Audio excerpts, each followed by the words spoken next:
ভারতের তামিলনাড়ু রাজ্যে ইতিহাস গড়ে মুখ্যমন্ত্রী হলেন রূপালী পর্দার জনপ্রিয় নায়ক সি জোসেফ বিজয় বা থালাপতি বিজয়। আগামীকাল রোববার সকাল 10টায় চেন্নাইয়ের নেহেরু স্টেডিয়ামে তিনি মুখ্যমন্ত্রী হিসেবে শপথ নেবেন বলে জানিয়েছে the Hindu.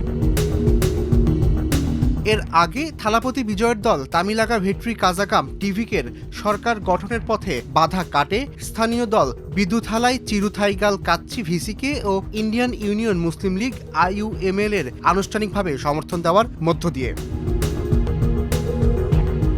VCK O IUML এর দুটি করে 4টি আসন টিভিকের ভান্ডারে যোগ হয়েছে। এতে তাদের মোট আসন দাঁড়ালো 120টি। সরকার গঠনের জন্য দরকার ছিল 118টি।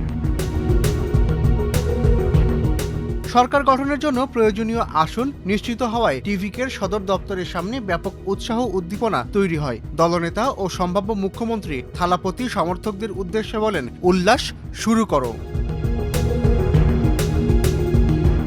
হিন্দুস্তান টাইমস জানিয়েছে, শনিবার থালাপতি রাজ্যপাল রাজেন্দ্র আর্লেকারের সঙ্গে বৈঠক করেছেন। গত সোমবার তামিলনাড়ু বিধানসভা নির্বাচনের ফল ঘোষণা করা হয়। এতে সবচেয়ে বেশি আসন পায় তামিল চলচ্চিত্রের নায়ক থেকে রাজনীতিতে এসে চমক দেখানো থালাপতি বিজয়ের দল টিভিকে।